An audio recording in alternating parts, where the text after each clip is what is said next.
Selamat datang di segmen analisa perkembangan dari sidang PK6 terpidana kasus Vina dan Eki. Hari ini adalah memasuki babak di mana ada keterangan saksi ahli yang bernama Dr. Maya Sari berasal dari Rumah Sakit Mata Cicendo, Bandung. Ini memberikan banyak sekali keterangan yang seolah-olah menunjukkan kekonyolan hasil persidangan 8 tahun lalu. Kenapa kita bilang itu konyol? Karena salah satu bagian yang ngebuat masyarakat heran dengan persidangan 8 tahun lalu adalah ketika keterangan dari Aep dan juga Dede itu dibacakan. Walaupun mereka tidak hadir dalam persidangan, tapi dibacakan BAP-nya sebagai kesaksian. Aep dan Dede 8 tahun lalu mengatakan bahwa dengan jarak antara 120 sampai 150 meter, mereka melihat Vina dan Eki itu dilempari dengan batu, dengan bambu, dan kemudian dikejar.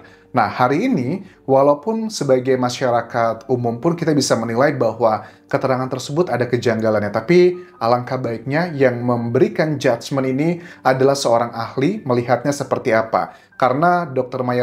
Mayasari adalah dokter mata, kita pengen lihat nih, apa penjelasannya, kenapa kok tidak mungkin bahwa dengan jarak seperti itu bisa ngelihat sedetail yang dikatakan oleh Aep. Aep mengatakan salah satu poinnya pada saat penetapan Peggy Setiawan sebagai tersangka beberapa bulan lalu adalah dia mengatakan bahwa pada saat polisi menunjukkan fotonya Peggy, si Aep bilang, iya betul, ini yang saya lihat malam hari itu. Nah, kita coba lihat penjelasan di sini dari Dr. Mayasari.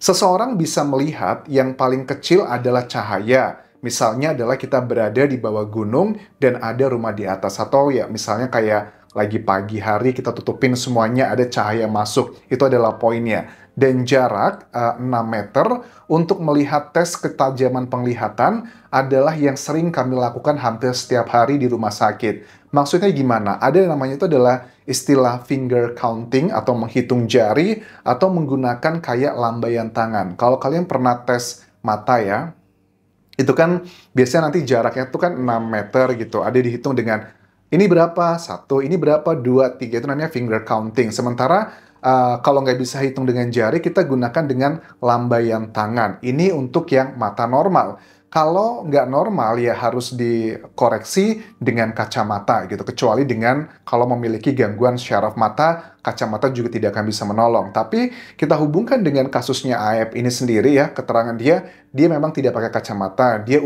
usianya masih muda. Anggap aja 8 tahun lalu berarti usia dia paling masih 22 atau 23, di mana usia tersebut masih fresh-freshnya mata. Jadi dia tidak punya kendala. Bahkan di wawancara media pun juga dia tidak memakai kacamata, walaupun itu bukan jaminan dia tidak memiliki gangguan penglihatan ya. Kemudian yang kita pengen tahu adalah dengan penerangan yang cukup, itu bisa ngelihat jaraknya sih katanya 10 sampai 15 meter kata dokternya.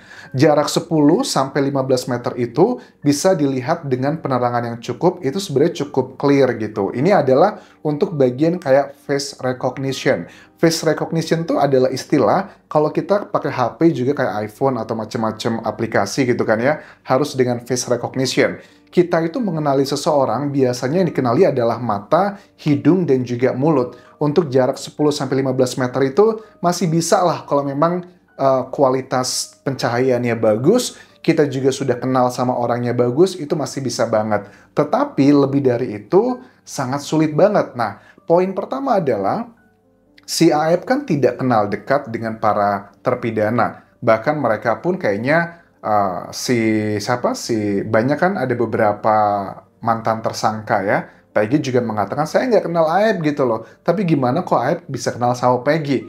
Nah, face recognition aja yang sudah akrab, sudah tahu, itu jarak 10-15 meter doang, itu bisa dikenali gitu loh. Tapi itu juga tidak clear. Misalnya kayak pernah ya beberapa kali aku lihat di jalan, karena aku menggunakan face recognition, aku pikir itu temenku gitu kan ya. Aku sapa, hey bro apa kabar? Ternyata salah orang gitu. Mulutnya mungkin mirip, matanya mirip, ataupun gerakan-gerakan khasnya. Dan itu pun juga tidak clear. Apalagi Aep gitu loh ya, yang mereka tidak mengenal para terpidana. Paling ketemu sekali dua kali doang, ngelihat sekelibetan gitu, tidak bergaul sehari-hari, tapi dengan jarak 120 sampai 150 meter, dia bisa mengatakan dalam BAP dikatakan bahwa saya lihat belahan rambutnya kayak apa, dia pakai Tensoplas, kemudian juga nomor polisi motornya saya tahu, wajahnya saya hafal detail-detailnya. Itu kan aneh banget kan ya. Dokter ahli pun mempertanyakan, kok bisa gitu? Dari para hakim, mohon maaf, 8 tahun lalu, Anda menjadikan keterangan Aep yang hanya dalam BAP tersebut menjadi bagian penunjang memutuskan para terpidana diberikan hukuman seumur hidup. Makanya banyak masyarakat menilai persidangan yang sangat konyol, geli banget gitu kan ya. Terus juga kalau lebih dari itu, lebih dari 15 meter maksudnya, biasanya hanya bisa mengenali sosok tapi tidak bisa kenali wajah, apalagi penerangan yang terbatas. Berarti kalau di atas 15 meter nih kita ngeliat seseorang, kalau mungkin kita ngeliat kayak aktor terkenal lah, kayak siapa misal dulu yang almarhum Olga gitu kan ya, dengan gaya dia yang gemulai ini dan itu, kita dari jauh aja bisa ngerti, oh itu si Olga ya, karena dia sebegitu terkenalnya dan dia punya gerakan-gerakan yang khas. Tapi bagaimana mungkin kalau dengan para terpidana yang gerakannya juga seperti manusia pada umumnya, mereka bukan public figure, mereka juga tidak dekat dengan Aep, tapi kok dia bisa mengenali sosok tersebut adalah para terpidana. Bisa lihat aktivitas kelompok orang dengan jarak lebih dari 50 meter atau enggak? Ini adalah pertanyaan dari kuasa hukum.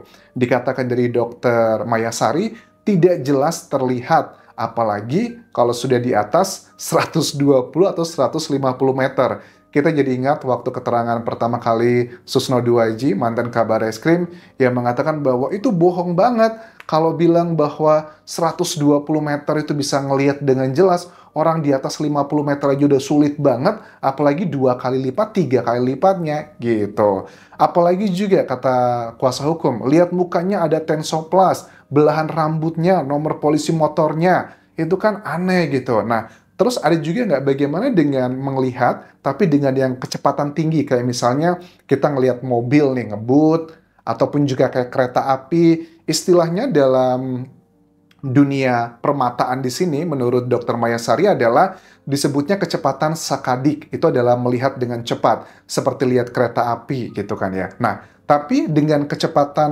melihat yang benda cepat bergerak tersebut, itu bisa kita ingat nggak sih? Nah, ini juga kalau sudah ngomongin soal kognitif, mengingat ya, itu pasti berhubungan dengan intelijensi atau kecerdasan seseorang. Apakah Aep termasuk kategori seorang pemuda yang cerdas, yang memiliki IQ di atas rata-rata, ngeliat satu kali langsung ingat semuanya? Kalau kalian yang pernah ikut psikotes, ya kayak aku dulu ya, mendaftar kuliah, ataupun juga mendaftar kerja di luar negeri, itu juga ada bagian psikotes. Kita ditunjukin nomor, ada 5 atau 10 gitu ya, diberi waktu hanya 1 menit.